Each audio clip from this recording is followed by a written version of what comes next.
everyone, Builder Bro 07 here, and today we're going to be talking about arrays in the advanced Ev3 programming lessons.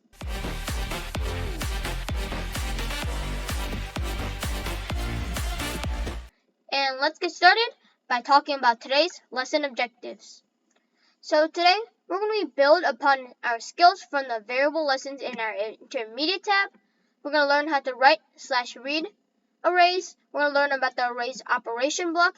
And finally, learn to use the loop count in a loop. So, first off, why would you use arrays in the first place? Because they, first of all, simplify programs by storing multiple related values in a single variable, can be used with loops to make compact and useful programs. So basically, these just shorten up the program and make it a lot easier to read, and they are very useful for making a custom calibration program. So that is very important as well. So for arrays, what is an array? An array is a variable that holds multiple values. And there are two types of arrays. One is a numeric array, which holds numbers 1, 2, 3, 55, etc. And there's a logic array, and they hold a set of logic, like true, true, false, which is either true or a false.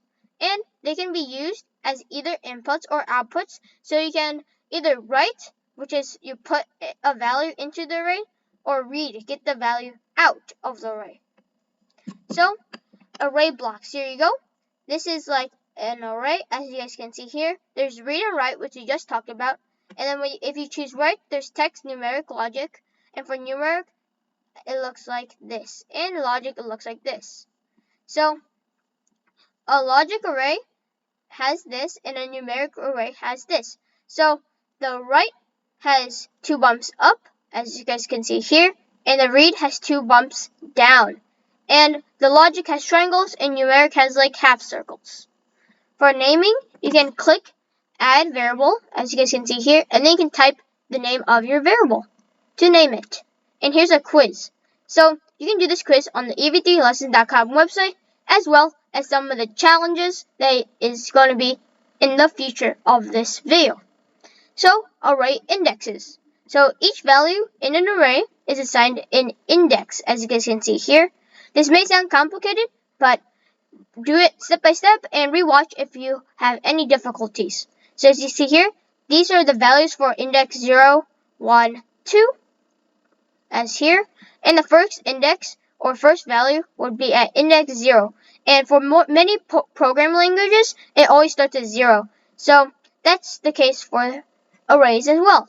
And logic arrays would store true/false instead of the number shown. And to add a value, click this plus, and this adds an entry at the next index. So here's a block for the array operations shown here. So this block is used to read or write to logic or numeric arrays, and you can find it in the Lego Mindstorms programming app with all the other programs and blocks as well. There are different modes, including append, right here, read at index, write at index, and length.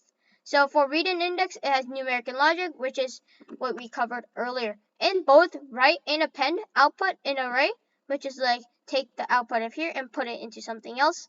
And you'll need to write this array back to the variable if you wish to update the stored array, which will be very helpful in programs to shorten them, and you can just update them when you need them to.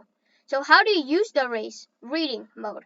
So as you see here, we have an array right here, and then we take the output of this array and we put it into here, the array operation box, and then this reads the index 1 in the arrays, as you guys can see, and displays the value on the screen. And right here, it sort of does the same, but with true and false, which is logic, and it displays that right here, or reads it here, and then it will display true or false on the Ev3 brick screen. So how do you use arrays writing? So we still have the numeric and logic arrays. We output it into here, this block, and then we take that output and do it right here, which is very, very simple again. And this will write false to array at index 4, and this will write 700 to array at index 4 as well, because numeric and logic. So here's a block setting, loop count. So the loop count outputs the amount of times the block inside the loop has played, right here. As you guys can see, here's the loop count and displays the loop count to the screen. So this is useful to create a program that runs different code every time it goes in the loop. So as you see here, we have the display block, and then what technically happens is it goes for infinity, but every single time it displays the loop count. So all I have to do is drag this and put the output into the text. And it is also useful for computing on each item of an array.